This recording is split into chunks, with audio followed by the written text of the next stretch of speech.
Kalau bukan bicaranya, bagaimana dia bisa menstimulus otaknya dia. Oh, jadi mendengarkan saja. Mendengarkan saja. Pasien hanya mendengarnya. Mana kanan, mana kiri. Gitu tuh, kemudian ada suara ini tadi yang ini, suara ini yang ini. Dan saya bunyikan lagi, ini contoh kecil. Dia dirukan, ya benar, suaranya sama. Cairan ini mengeluarkan asap karena panas ya. Kita tembakkan frekuensi tertentu, kemudian asapnya bisa berubah. Atau mungkin sampai dalam bentuk cahaya yang keluar. Ini yang belum. Bisa dilakukan dengan penelitian dengan ahlinya. Jadi ahli kimia, ahli fisika. ahli kimia, ahli fisika. Betul. Pengen marah saya bisa telepon sana ya. Maksudnya tidak. Juga kalau orang yang terlalu cerewet, kita bisa terapi dia supaya dia tidak terlalu cerewet. Nggak usah nunjuk saya gitu. Iya.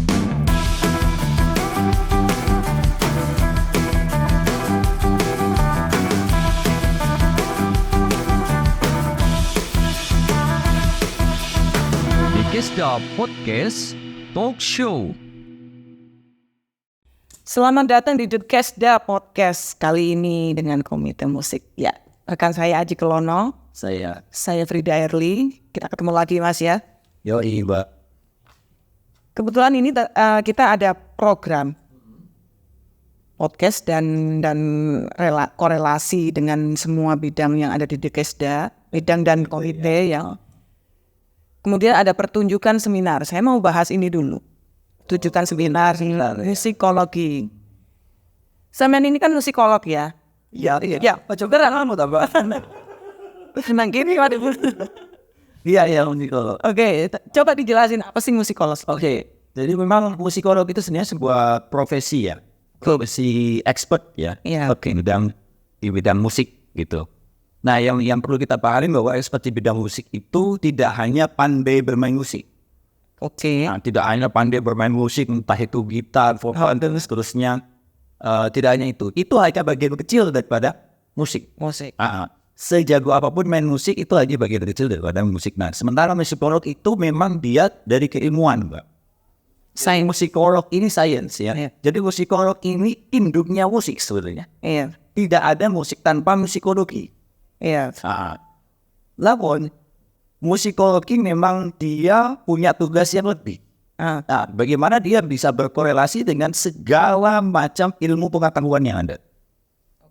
Jadi memang saya dulu sekolahnya memang musikologi. Saya sekolahnya di musikologi, S1 saya di musikologi, kemudian saya pengembangan di pendidikan, di psikologi, di multimedia dan lain-lain. Ada yang unik kalau misalnya Mbak Fidel, kenapa sih musikologi gitu ya? Saya mau sampaikan sedikit karena ini profil ya. Oke. Ada yang unik dari perjalanan saya menjadi seorang musikolog. Saya waktu itu punya dosen, beliau sekarang sudah profesor. Memang ekstrim sih kalau nyampaikan gitu loh. Bahkan kami dulu di kampus itu, di kampus musik itu ya, dia bilang kalian ini tanya-tanya londo. Kaget tuh kami semua ya. Ini motivasi sebenarnya. Iya, kenapa?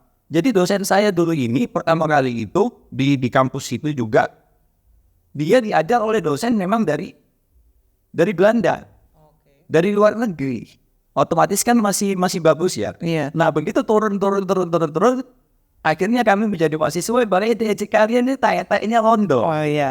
Wah, aku emosi. Loh, kok iso? Iya, Belanda itu dulu waktu kami sekolah itu keras pendidikan masalah musiknya. Kalau musikologi ya musikologi. Kalau pendidikan ya pendidikan. Waktu itu kami ada minat utamanya masih ada musikologi dan musik pendidikan. Nah, sekarang ada komposisi dan juga penyajian yang sekarang di kampus di Jogja itu. Nah, dalam perjalanan belajar musikologi saya mempelajari semua genre musik.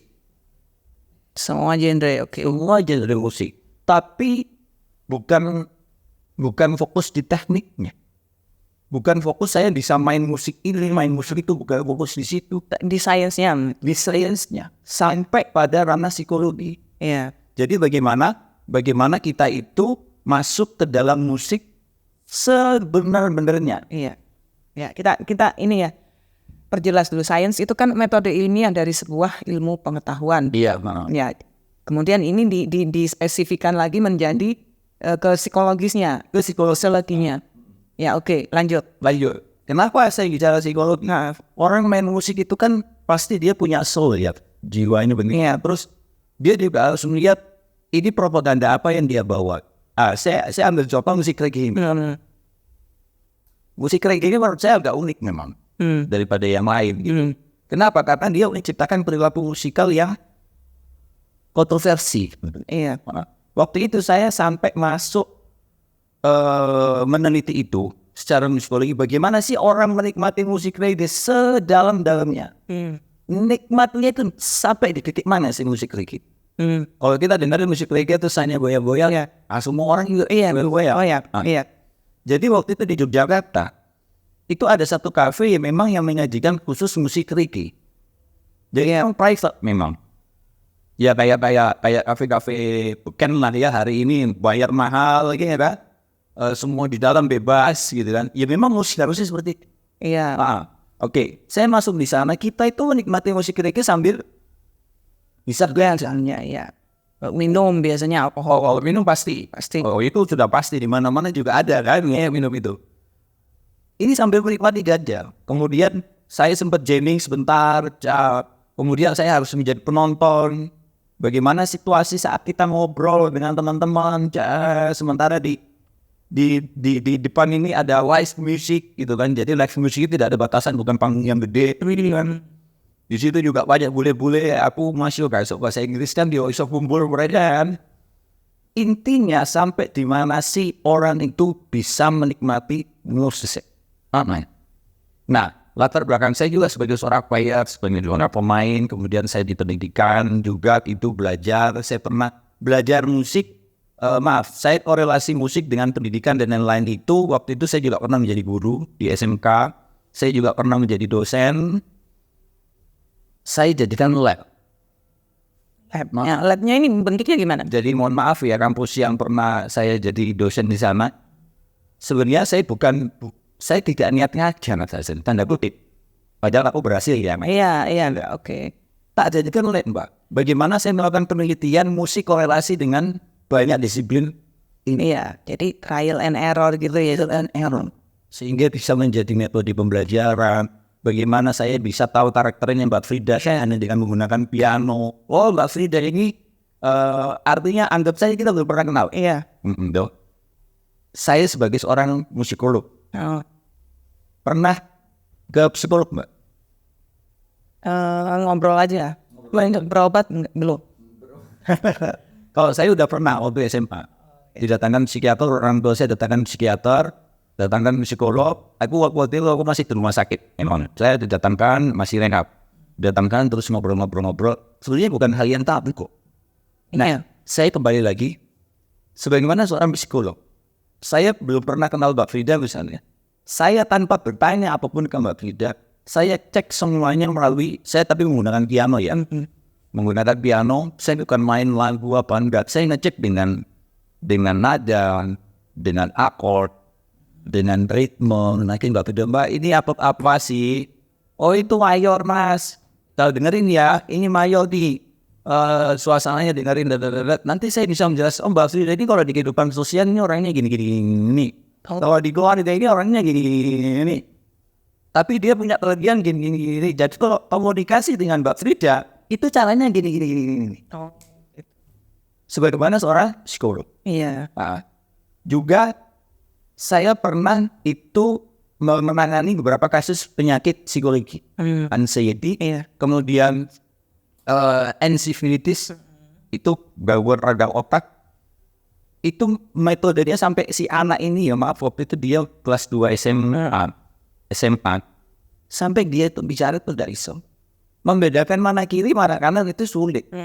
Nah kita metode saya sendiri menggunakan metode ritme, metode akord. Yang saya butuhkan kan suara dari itu tadi. Jadi sampean berkomunikasi dengan pasien melalui musik. Anda main musik terus kemudian menanyakan hal-hal tertentu. Dengan ragu ini dia. Oh hanya mendengar. Iya ini stimulus Mbak. Ini kayak aku memberikan obat. Oh iya. Kayak gitu. Jadi akhirnya dia sudah bisa membedakan kanan, kiri, awalnya nggak bisa. Maaf ya, saya mau tirukan sedikit ya. Iya. Dia bicara itu gini. Sampai seperti. Kemudian setelah sampean terapi ini, Anda main musik, terus kemudian ya ditanya nggak perlu menanyakan sesuatu ke pasiennya. Kalau bukan bicaranya, bagaimana dia bisa menstimulus otaknya dia. Oh, jadi mendengarkan saja. Mendengarkan saja. Pasien hanya mendengarnya. Mana kanan, mana kiri. Gitu tuh kemudian ada suara ini tadi yang ini, suara ini yang ini. Dan saya bunyikan lagi, ini contoh kecil. Dia tirukan, ya benar, suaranya sama. Nadanya sama. Iya. Kasihan. Oh. Ya, jadi dia harus memulihkan fungsi Otaknya. Oke, kemudian setelah beberapa kali terapi, hasilnya perkembangan. tadi ngomongnya kayak tadi Kalau ngomongnya masih tetap cuman yang bisa dia hanya respon geraknya sudah mulai, mana kanan mana kiri sudah bisa, dan emosinya sudah turun. yang sebelumnya Kamu orang yang nggak kenal itu malah marah. Semua bisa, ibunya itu bisa dipukul sama dia. Alhamdulillah waktu hanya 3 bulan. Hanya 3 bulan, setelah itu orang tuanya minta stop karena ya ada sesuatu hal yang sehingga iya, oke. Berarti kalau saya pengen marah, saya bisa telepon sama ya. maksudnya tidak. Juga kalau orang yang terlalu cerewet, kita bisa terapi dia supaya dia tidak terlalu Cerewet nggak usah nunjuk saya gitu. iya. Itu tadi musikolog ya, sedikit banyak tentang musikologi ya. Ilmu pengetahuan tentang musik, bagaimana saya harus membuktikan bahwa musik itu ilmu pengetahuan gitu. Ya itu tadi seorang Aji Klono itu ya pekerjaannya kayak gini-gini ini ya pekerjaan Suki kemampuan. Oh ya, di Indonesia belum pernah diperhatikan tapi ya itu curhatnya dia. yoi sih, siapa tahu ada job ya Pak. Bagaimana bisa tuh gitu. Iya, yang suka marah-marah panggil bisa telepon saya. Saya jadi manajernya. Oke, ya siap Pak, terima kasih. Oke, itu tadi sekilas tentang seorang Aji Klono ya, seorang musikolog. Oke, itu tadi profilnya. Saya mau tanya, untuk event besok itu kan bentuknya lagi-lagi nih, lagi-lagi karena saya udah beberapa kali sama dia, pertunjukan seminar. Coba dijelasin, apa sih pertunjukan seminar itu apa? Iya, jadi terima kasih sekali. Saya terima kasih untuk Dewan Kesenian, terutama untuk Komite Musik. Kembali.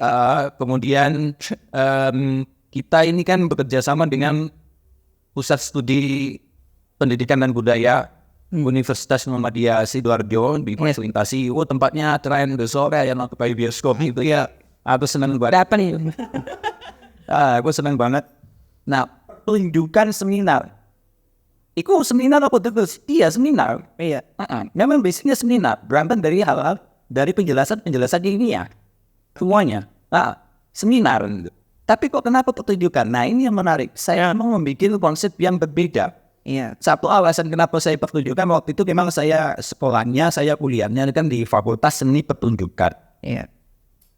Otomatis semua gerakan saya atau semua karya yang saya lakukan sekalipun itu di ilmiah, bidang ilmiah, itu kan harus bermuatan pertunjukan. Itu yang Berarti entertaining ya? iya. Yang kedua, pertunjukan seminar. Saya membawakannya dengan pola public speaking yang komunikatif. Kemudian slide saya juga nanti berbicara.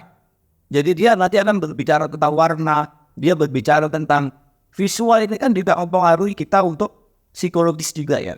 Nah itu kemudian audio saya berbicara, bagaimana saya membuktikan bahwa musik bisa membunuhmu, musik bisa bikin kamu stres.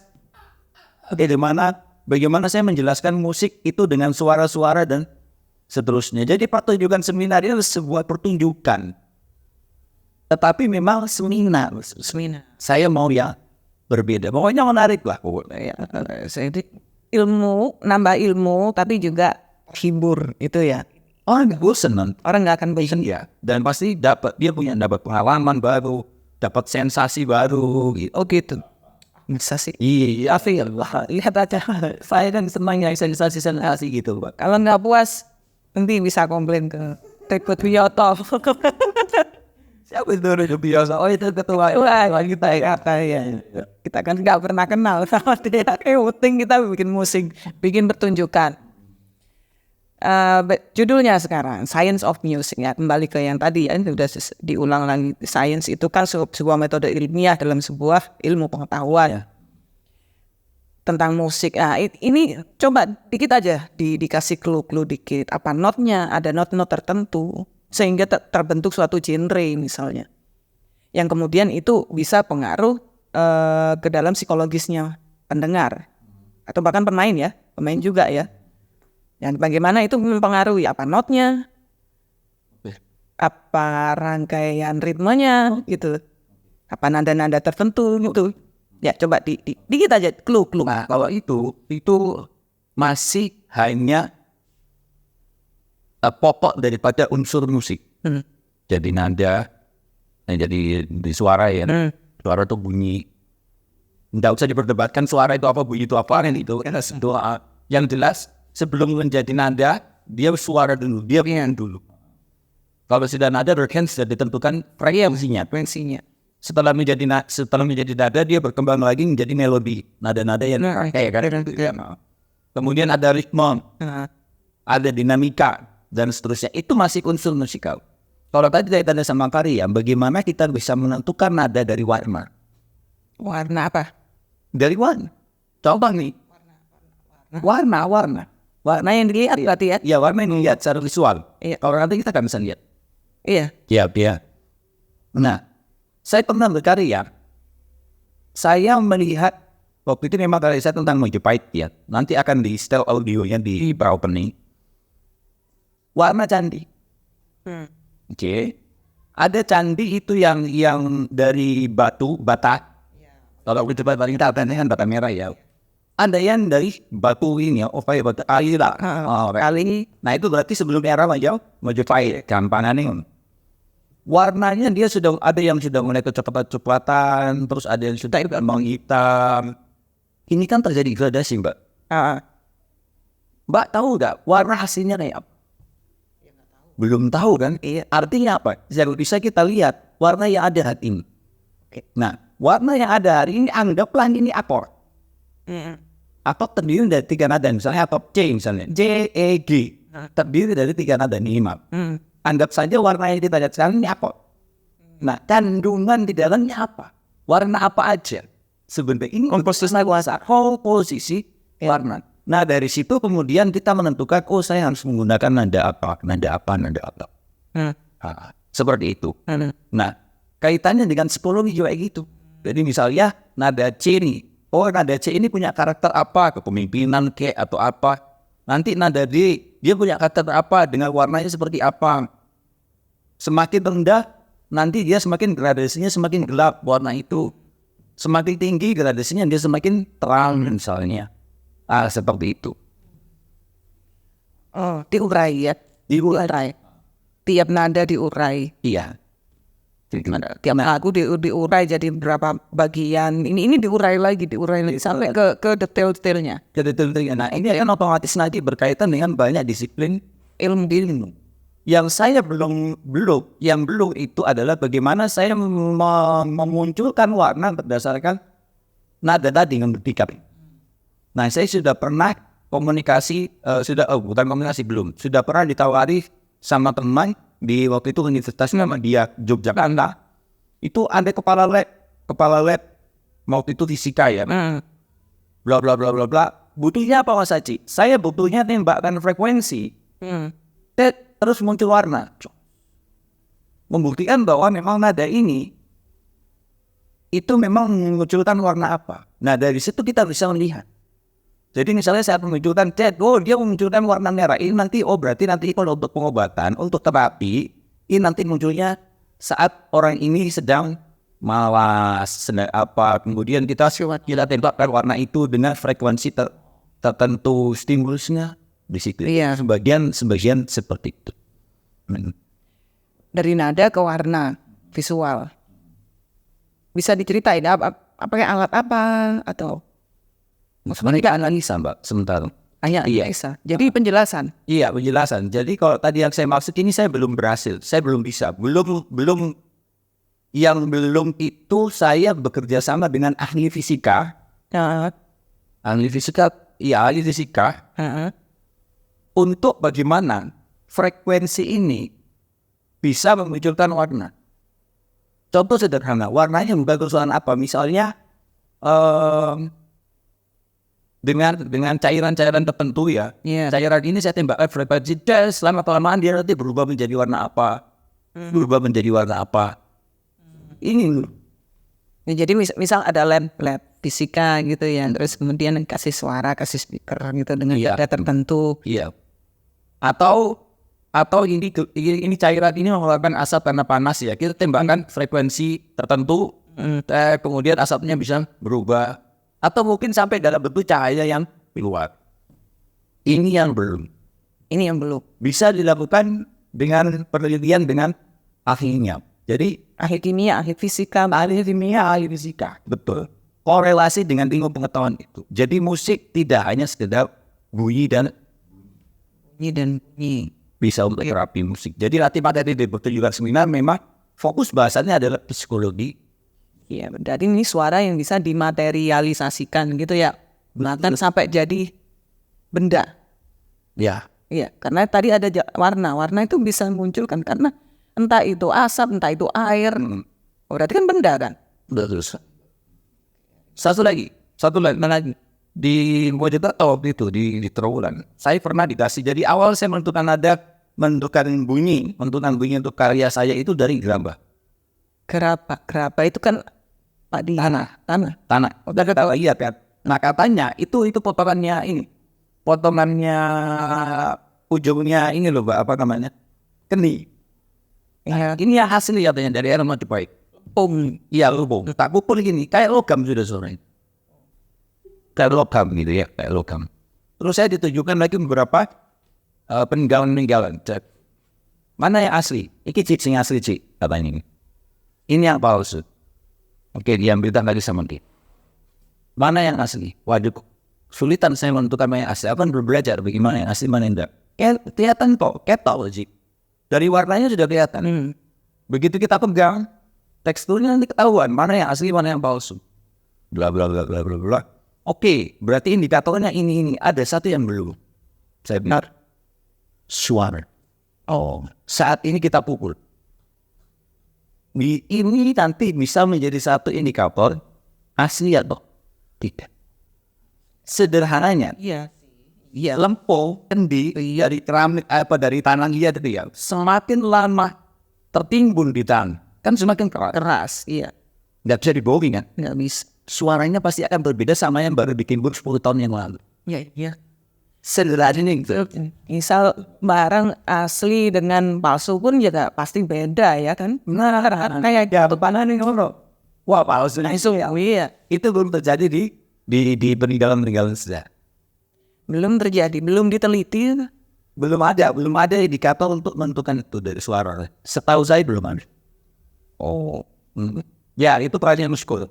Iya. Berarti sebenarnya ada ya mesti alatnya untuk tes ini asli atau enggak. Iya, kayak itu. Iya, kayak gitu. Oke. Oke. Ya itu tadi sedikit banyak ya clue tentang acara besok hari Rabu. Ya, acara besok Mbak Frida itu memang sebuah seminar yang menarik ya, pastilah ya. Bilang diam ya Menarik. Saya juga cekel. Karena konsepnya pertunjukan bagus dan kita juga ada tempat yang istimewa kayaknya ya dari bioskop, dan betul-betul saya yakin besok tidak ada yang kecewa ya. Dapat ilmu apa lihat, dan tidak harus orang musik loh. Enggak harus orang musik, umum.